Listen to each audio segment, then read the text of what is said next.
All right, welcome back. So today we have a special guest. If you'd like to introduce yourself. Yes, I'm Roger Butts. For 20 years, almost 20 years, I've been ordained as a Unitarian Universalist minister, and I live in Colorado Springs. I've been a hospital chaplain. I've done parish ministry, and right now I am doing some interim ministry at All Souls Unitarian Universalist Church in Colorado Springs. And I've written this book, Seeds of Devotion, and I am so glad to be here with you today. Great. So let's jump right in. So my first question was, what called you to become a chaplain? Like, how did Yeah, I you was a always been interested in it? Sorry. Yeah, no, I mean, thank you for that.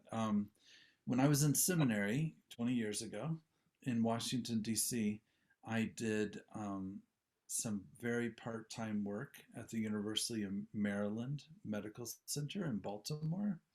I did some chaplaincy there. And then I moved over to parish ministry. I served congregations for like the next 13 years. Um, and I wanted to try something new. I wanted to try something different. And so I became a hospital chaplain. And I was a hospital chaplain for 7 years. I'm just transitioning back into parish life now.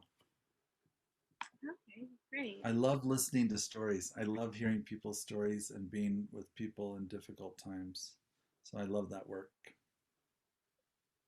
Well, actually, I was going to say this to the end, but since you kind of brought it up, I was really curious. The way that you ended the book was talking about death and how you wanted to. You said like one day that's going to be me, and so like in the to want to hear to be able to tell your story, and so you said that's why I want to be a chaplain because I wanted to be as close to it as possible. So could you dive into that and like why do you want to be so close to everything?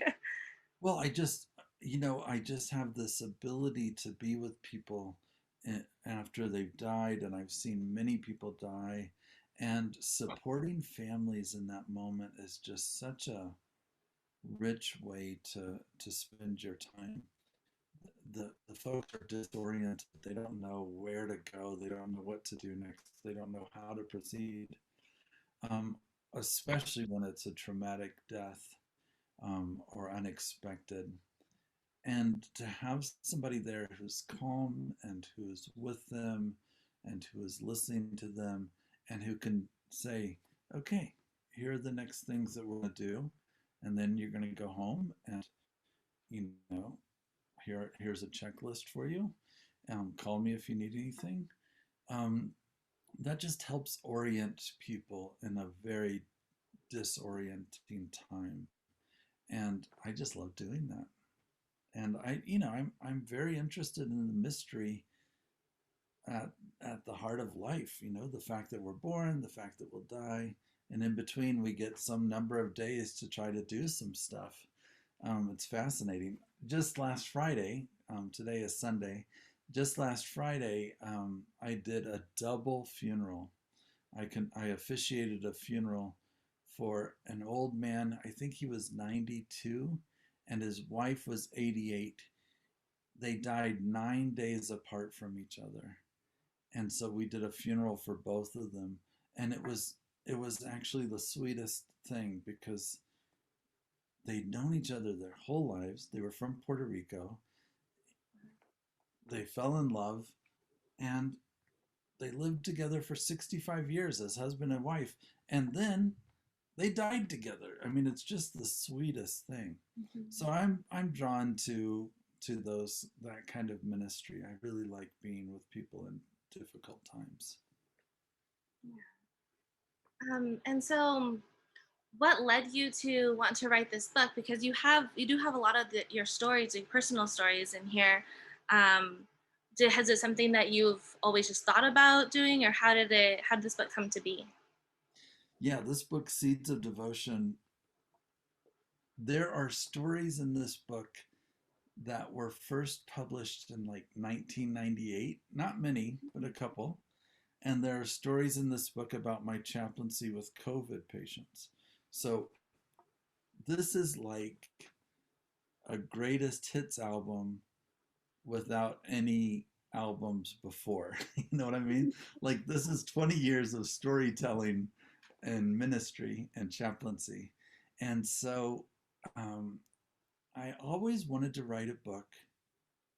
And, and then COVID, because there weren't as many things to do after work, it kind of gave me the space and time. And then a friend of mine said, Roger, I think it's time for you to write that book. And she had a publishing company and they took it, and the rest is history. I loved compiling this book because a lot of it was from old files on the computer in my office, and these stories reminded me of where I was when these stories happened, and how much has changed and how much has stayed the same. And it's just wonderful to do a little survey of your life like that. Mhm. So it's a great opportunity to have some reflection too, especially in the crazy time in the world. Exactly. COVID has been tough, and it's still tough. I mean, I preached this morning at All Souls, and it was the first Sunday they've come back, and it's still, we're wearing masks, and it's difficult. And so who knows what's going to happen, but it was a good time for me to reflect because I had seen a lot of difficult deaths in the last year. Yeah. So so I call them passages. How would you call them? Like the different chapters, I guess, Yeah. too. Yeah. So Three. how did you come up with the order? Was there a particular order, or was it just how you put it together? I tried at first. I was like, okay, because it's 52 weeks basically, Mhm. and I was like, okay, I'm going to have some spring stories, and then I'm going to have some summer stories, and then I'm going to have some fall stories, and then I'm going to have some winter stories. But a lot of my stories, for better or worse, are fall and winter stories, and so I couldn't really go with the seasonal approach. But um, I kind of tried.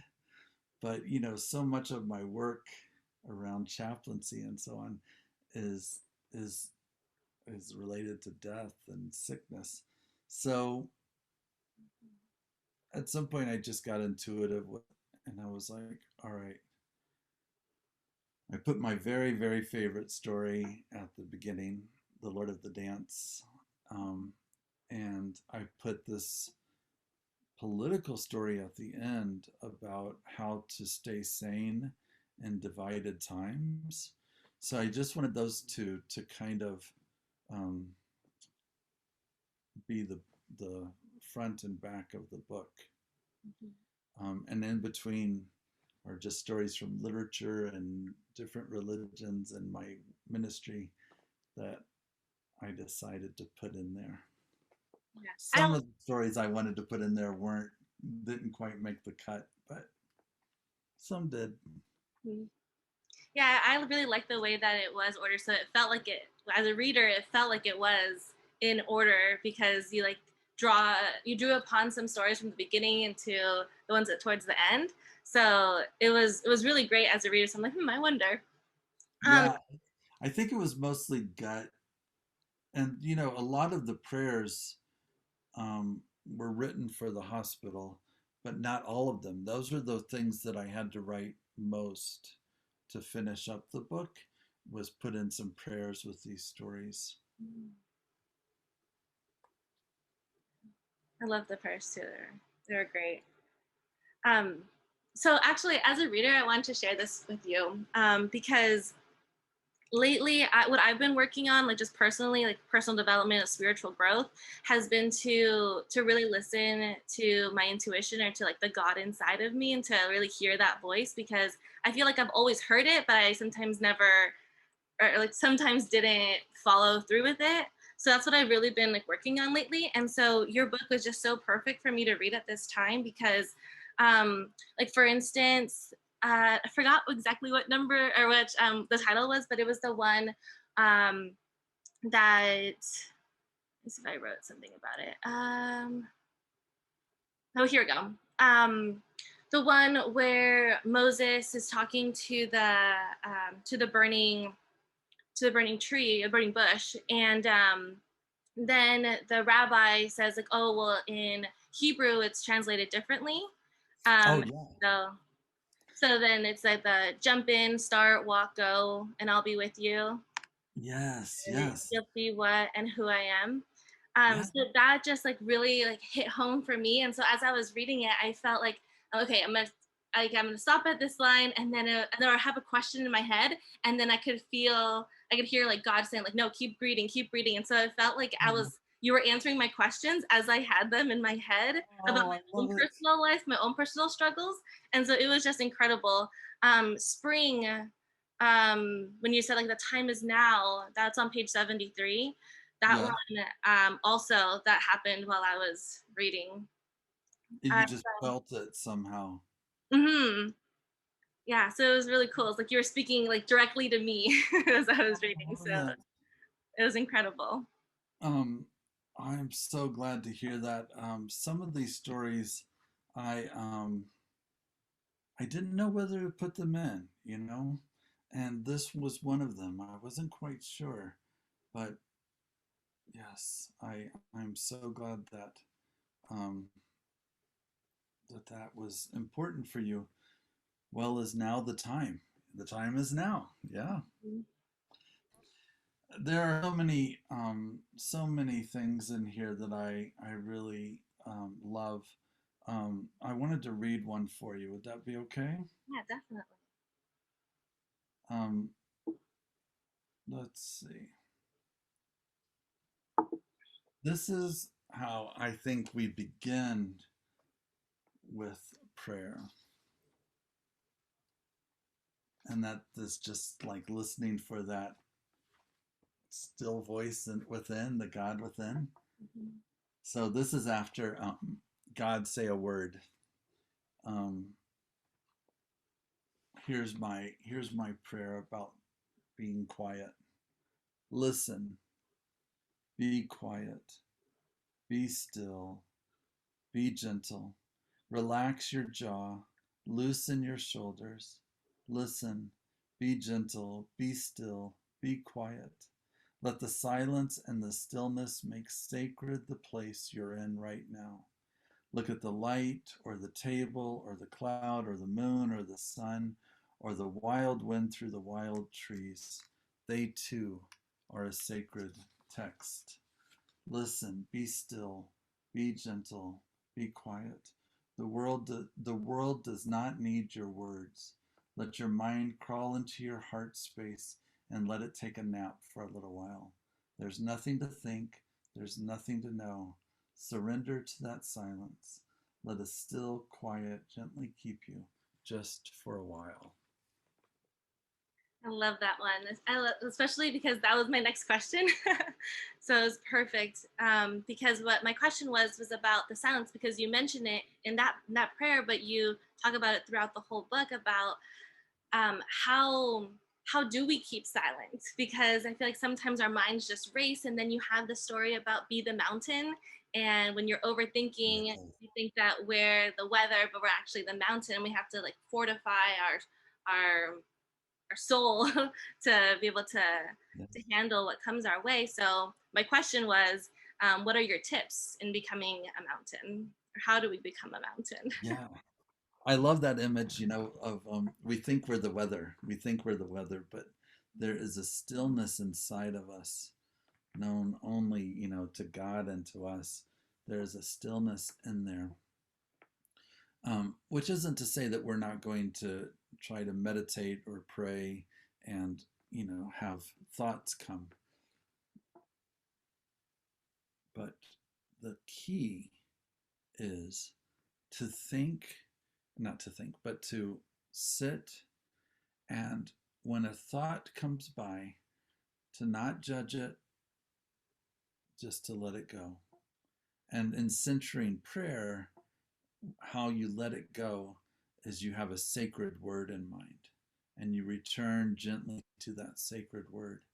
So a nun once said to Father Thomas Keating, who was big in the centering prayer movement, she was like, I've had a million thoughts. And he says, a million opportunities to let go, to release. Um, so the the tip is, um, don't judge. Expect that your brain is going to do funky little things. If it becomes like, if you're in trauma or post trauma, it may not be the right time to do centering prayer, right? But if you're just having like, oh, I better get a tomato at the store later on, if you're just having thoughts like that, just think of a sacred word, or or return to your breath, and and just be grateful for the opportunity to practice letting go. Easier said than done. It takes practice and it takes a community often. In San Diego, I'm sure there are any number of places you could go and practice centering prayer with people. But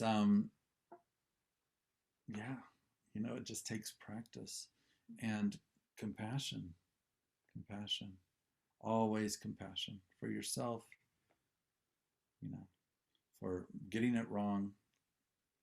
I like to say nobody's grading you. You're good. Just try it sometimes, right? It's funny that you say that because I'm a teacher, so I'm constantly grading. But not that. Really Not, not that. but not that. What kind of teacher are you? Computer science. Where do you teach? It's the Anza Middle School. Ah, fun. Hmm. Nice. Middle schoolers are barely human. Is that a fair characterization? Actually, that's like one of my missions in life. I feel like is to um, destigmatize that. Nice. They are so. I feel like they're sometimes more human than adults. That's probably true. Hmm. That's probably true. I just remember Maria Montessori wanted to like have them like play in the fields during the middle school year, and like work at hotels and stuff, and let them be out because they're just there are so many things changing in their little bodies.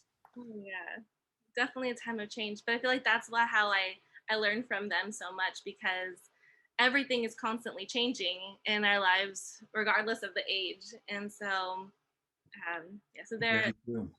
they're just at the beginning of starting to think more critically and more philosophically. So I love like tugging at those strings.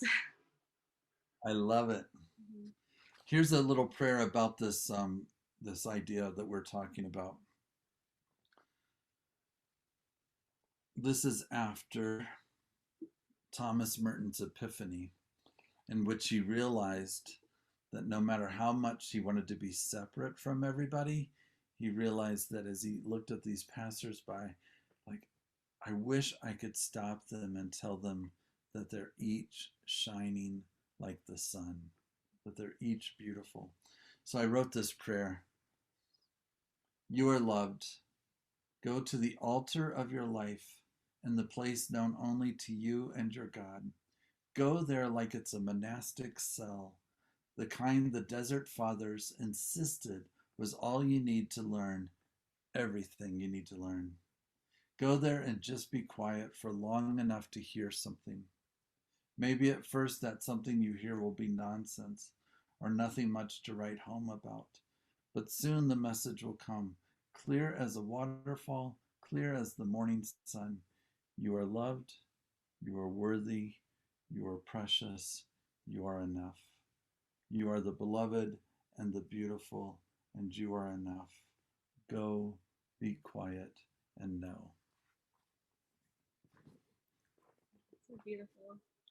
Um, you're every time that you read from it, it's exactly what my next question is. So it's so perfect. Oh, I love it. Yeah, it's all flowing together so nicely.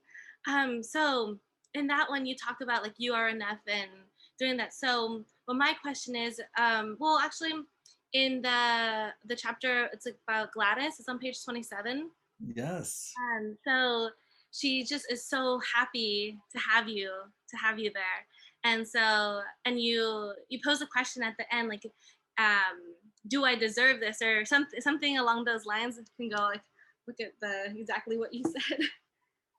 Um, Yeah. page 27. So, oh yeah, Yeah. um, out of a deep place of gratitude and generosity, she'd bless me whether I deserved it or not. And so I love the way that you like, posed that at the end, because it was that she could see the light in you and that you are enough. And so the question is how could we help more people find like the light in others? And I feel like sometimes it's hard, especially, and oh, that's actually what I want to talk about too, because with the last chapter about the political chapter about how you should have at least one person on the other side, so that Yeah. you can still have that love for the other side. Well, and try to understand, right?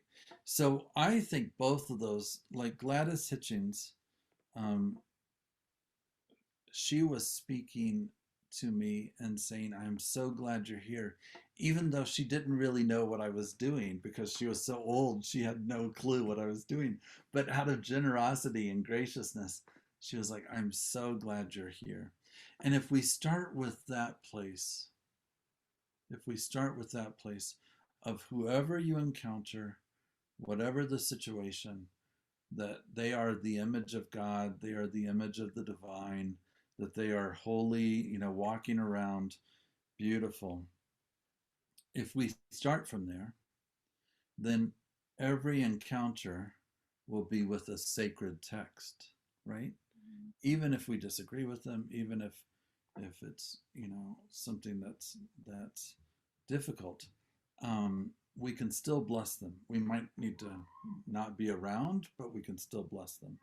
And the other thing I think is, um, I've only worked in politics and religion. So I'm really trying to get like a sexual education certificate so I can say I've only worked in politics, religion, and sex. But that's that's another story. But in politics, in a democracy, we should never have um, we can have opponents. We can have people who are different from us, but we should never imagine those people to be enemies. That's not how democracy works. And so we just have to twist around. And you know who I think really helps me do that? And I'll ask you the same in a moment because I know you're working on this too. But the person that helps me the most is Emmanuel Levinas, who says that the face is the only thing that can convert us, right? The face of the other, which says, do not kill, do not exploit, do not harm. That face of the other is a revelation of God. It is a sacred text of God. So what about you? How do you do that? Well, I'll answer you, but I wanted to talk about that chapter really quick about the face, because that was one of my favorites. If I had to pick one, that was one of my favorites. Um, the quote that I picked out was, "The dimension of the divine opens forth from the human face." So Yes. is just like it hit me like, wow, like the human face, that we're all so different, but we can all recognize, like even like my dog, my sister and I look very similar, and he like ran up to her and he's like, wait, you're not my mom. And he like came to me. So it's like there's something about the human face that like you said, it just like allows like the divine to come through. uh, Right. Even before we can make labels, before we can make any kind of assessment, Levinas was convinced that within our DNA, within our moral code, that when we see the face of the other and in that encounter, we are called to nonviolence. So, what are we being converted to? We're being converted to greater compassion, greater love, greater connection. What about you? Okay, so you tell me, how do you do it? um so how do I allow the like find the like the light in others? Yes. So like I said, it's something I've been working on, because I would before I started my spiritual journey, which is when I started this podcast. Before, I feel like I was very judgmental. And I've learned since then that it was like my small self. I'm also reading a different book. It's by Lisa Rankin. It's called The Calling of an Anatomy. The Anatomy of a Calling. Mix that up. Yes. And she talks about the small self and the inner pilot light. And so the inner pilot light she refers to as like the God self in her. And so it's like the shining light that you're following. Nice. And so what I realized was that it was my small self that was making those judgments. And um, so what I've been trying to do is do a lot of meditations where I can like quiet, kind of like how you said, like quiet that part of you and hide it away, but without hiding it away because you're ashamed, but hiding it away because you see there's a different way of doing things. And so since then, what I've been trying to do is at least pick like one thing in somebody that I can say that, and it's not so much as a competition because I feel like I was very competitive before, like comparing myself to others so much. And I feel like now it's more of finding something that's so beautiful in that person, and not that I don't have it or do have it, something to do with. It's more of just what is so beautiful about that person. And so even Yes. if I don't agree with what they're doing or what they're saying, I could still find that one beautiful thing in everybody. And so far, I've always been able to do it. So. That's really good. I love that. And yeah, just that idea that I'm on a mission, with this book and with the next book I'm doing, um, I'm really trying to help people see the sacred in everything they encounter. And forget helping other people. I'm trying to help myself see the sacred in everything I encounter. And we write and we speak about and we teach things we need to hear ourselves often. And um, and this is one of the great missions of my life, I guess, um, is to try to help bring wonder and awe back to everyday life. Mhm. Yeah, that's another idea that I've been thinking about, like just it's been coming to me about finding, because I feel like on social media a lot we see that people complain about their jobs and like, oh, I can't wait for the weekend, um, Yes. things like that. And so what I really want to do is to just like I don't want, how do I put this, like when it comes to careers, I feel like if you aren't loving it 100%, you shouldn't be there because then you're not going to be giving it your all. And so what I want to do, or like my mission, I feel like in life is to like just inspire others to find what makes them happy, because just like you said, we can find happiness and wonderment in everyday life. And so just to move more towards that, just to see like the beauty in everything. Yes. That's it. That's what I've been working on. So I'm so glad you liked my book. I really am honored to be with you today. I'm so glad you liked it. I'm so glad to be able to speak to the author of a book because I've been reading so many books, but haven't been able to speak to any of the authors. So it's been great to hear your thoughts. So I have two more questions, if that's okay. Sure. So Absolutely. my first question is, we've been talking a lot about it today, and it's throughout the entire book as the sacred texts. Yes. So sometimes the way that you word it in the book, you mean it like seeing like the divine within somebody, Yes. and other times like without words, and so other times it actually is like a sacred text, like the Right. literal thing. So do you, when you talk about like as a whole, do you mean like all the different parts, or do you mean it like it's a different kind of connotation depending on the passage? Right. Sometimes the sacred text is is like the Bible or the Quran or, you know, whatever, the Torah and all of that.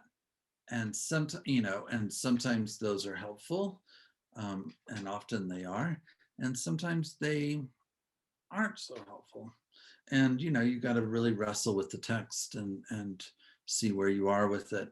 Um, you know, I have a story in here about Muhammad's night journey and the death of the Buddha and some Jesus stories. Um, and just knowing that these sacred texts are one way of looking at the world and making sense of the world, um, it's important to try to find yourself in those sacred texts and really ask questions about it and see what it's speaking to you in your own context. And sometimes I say that a tree outside is a sacred text, and the Laura, is it Laura Lynn? Yeah, Is Laura. that your Yeah. name? Yeah. And the Laura Lynn that lives in California is a sacred text. And, you know, my black lab upstairs, curled up, looking out at Pikes Peak, is a sacred text. So a sacred text is anything that brings you to a place of deeper understanding, deeper compassion, deeper love, deeper connection. And and that and that is where God is speaking to you. And the idea is that that can be anything, nature. You know, my God, my wife is a minister too, and she walks the dog for like an hour. That's her prayer life. That, you know, she out in nature. She's got this loop out in the park, and she just walks the dog, and that's her prayer time. Um, so we all do it differently, but God is speaking to us in all of those ways. I have some friends who like loved, you know, camping. I'm like, I only love camping if it involves a Hampton Inn. You know what I mean? Like, so we all have different, you know, different ways of approaching these things. But the idea is if you can get to a place. So here's the book's basic premise. Stuff happens to us, right? We've all seen the bumper sticker. Stuff happens. Sometimes it's not so great. Sometimes it's tough. And sometimes it's wonderful. But these events are the raw materials of our life of faith and our life of depth. So if we can approach them with a prayerful attitude, a prayerful orientation, that's what the prayers are for, is to get us into that mindset of the right attitude towards that event. And then the questions are there to help inspire you ask questions of your own life, right? Um, and so it's event, prayer, questions for reflection. And that's kind of my formula for living a life of faith and and reflection and meditation and depth. Um, so like you mentioned that you have a lot of different it's like interfaith, I believe is the term that you used throughout the book. Spiritual interfaith. Interfaith, I love that. So how did you just pick up a Quran one day, or how did you get to this point where you could write so well about different faiths? Well, I mean, in my tradition, in the Unitarian Universalist tradition, I'm one of the Unitarian Universalists who is a follower of the way of Jesus. You know, I just I came up as a Christian, and I've wrestled with it and struggled with it, and I've come to my own conclusions about what Jesus was up to, and I'm trying to follow that path. But you know, as a Unitarian Universalist, you know, I say follow wisdom wherever you find it. And So there are Buddhist stories that I just love. Some of those puzzles, I think they're called koans. They're like these little puzzles that are nonsensical, but they get you out of your rational brain. And, like, what does the sound of a dog barking at the moon sound like? Yellow. It's like, what? What? I don't know what that means, but it just turns your head around. So Buddhist meditations like that are wonderful. Stories, I just love stories. My people were from the South, and I think, I think there's something about stories that just really animate me, and I don't care where they come from. I just love them. So I'm just open to different stories, I guess. What about you? Are you on a particular path? Well, I grew up Catholic, Yeah. but kind of like with you, like I've been wrestling with it, and I feel like I consider myself more Christian now, um, Hmm. because I do follow that I guess path more. But since I've started this spiritual journey, it's kind of like what you were saying. Like I'm just like open to anything, and so that's kind of what the question. I should have worded it better because my question was more of like, how did you get to that point so that I could kind of follow it too? Because I do want Oh, well, yeah, I just read as much as I could. And now with YouTube, I mean, it's like that's some Harry Potter magic stuff. You can watch lecture from whenever, wherever. Um, but also, I went to seminary, so consider going to seminary. I went to a seminary in DC. It's where I met my wife. Um, and so I like to just stay open to different stories. Harvard's Divinity School, for instance, has something like it's called something like the Institute for World Religions, and you can watch it on Harvard Divinity School's website, and they bring in all these scholars from all these different places, and they just talk to these seminarians for an hour, and you can watch it. It's like without being in Cambridge, and it's amazing. So I just like finding stuff like that. But yeah, you tell me, you write me, Roger Butts. I'm on Medium, I'm on, Contemplative Light, I'm on Facebook. You write me and tell me when you've started seminary. You let me know, and I'll be cheering you on from Colorado. Okay, is that a deal? you know. Yeah, awesome. You let me know. Yeah, I will. Let me know. So those are the questions that I had. Did you want to add anything else? Any Can I other give you a blessing? Can I share a blessing with you and your readers, your listeners? Um, this is a closing blessing for you. Okay. questions? May life surprise you today. May a sense of grace come out of nowhere in the middle of your daily tasks. May a sense of peace find you in the unlikeliest of places. May a sense of courage and renewal find you. May God's love surround you. And may a gentleness, a returning quietness, and a restoring stillness be with you now and always. A restorative wholeness is yours to claim and embrace. And may faith, hope, and love be your constant companions. God bless your day. Amen. Thank you so much.